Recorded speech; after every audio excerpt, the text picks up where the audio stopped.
यह कहानी है एक बीमार माँ और उसके बेटे की। कल बाजार में फल खरीदने गया तो देखा कि एक फल की रेहड़ी की छत से एक छोटा सा बोर्ड लटक रहा था। उस पे मोटे अक्षरों में लिखा हुआ था, घर में कोई नहीं है, मेरी बूढ़ी माँ बीमार है, मुझे थोड़ी थोड़ी देर में उन्हें खाना, दवा और टॉयलेट कराने के लिए घर जाना पड़ता है। अगर आपको जल्दी है तो अपनी मर्जी से फल तोड़ ले, रेट साथ में लिखे हैं, पैसे कोने पे गद्दे के नीचे रख दे। अगर आपके पास पैसे नहीं है तो भी ये फल ले सकते हो। मैंने इधर उधर देखा, पास पड़े तराजू में 2 किलो सेब तोले, दर्जन भर केले लिए, बैग में डाले, प्राइस लिस्ट से कीमत देखी, पैसे निकाल के गद्दे को उठाया, वहाँ 150 और 10-10 के नोट पड़े थे। मैंने भी पैसे उसमें रख कर उसे ढक दिया, बैग उठाया और अपने फ्लैट पे आ गया। रात को खाना खाने के बाद मैं उधर से निकला तो देखा कि एक कमजोर सा आदमी, दाढ़ी आधी काली आधी सफेद, मैले कुर्ते पजामे में रेहड़ी को धक्का लगाकर बस जाने ही वाला था। वो मुझे देख के मुस्कुराया और बोला, साहब फल तो खत्म हो गए। उसका नाम पूछा तो बोला सीताराम। फिर हम सामने वाले ढाबे पर बैठ गए, चाय आई। वो कहने लगा, पिछले 3 साल से मेरी माँ बिस्तर पर है, अब कुछ दिनों से पागल सी भी हो गई है, मेरी कोई संतान नहीं है, बीवी मर गई है, सिर्फ मैं हूँ और मेरी माँ है। माँ की देखभाल करने वाला कोई नहीं है, इसीलिए मुझे ही हर वक्त माँ का ख्याल रखना पड़ता है। एक दिन मैंने माँ के पाँव दबाते हुए बड़ी नरमी से कहा, माँ तेरी सेवा करने को तो बड़ा जी चाहता है, पर जेब खाली है और तू मुझे कमरे से बाहर निकलने नहीं देती। कहती है तू जाता है तो जी घबराने लगता है, तू ही बता मैं क्या करूँ, ना ही मेरे पास पैसे हैं। ये सुनकर माँ ने हाफते कांपते उठने की कोशिश की।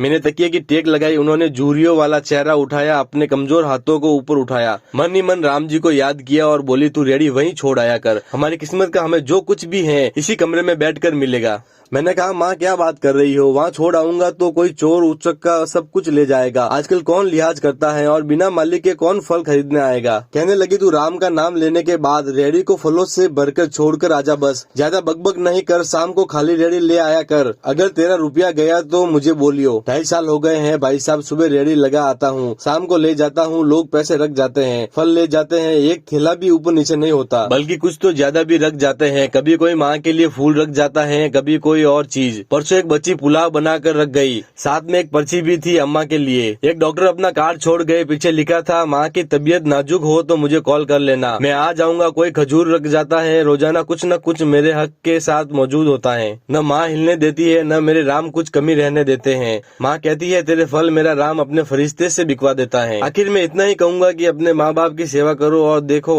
दुनिया की कामयाबी कैसे हमारे कदम चूमती है। अगर आपको वीडियो अच्छी लगी हो तो लाइक करना, चैनल को सब्सक्राइब करना और मिलते हैं किसी ऐसी एक नई कहानी के साथ।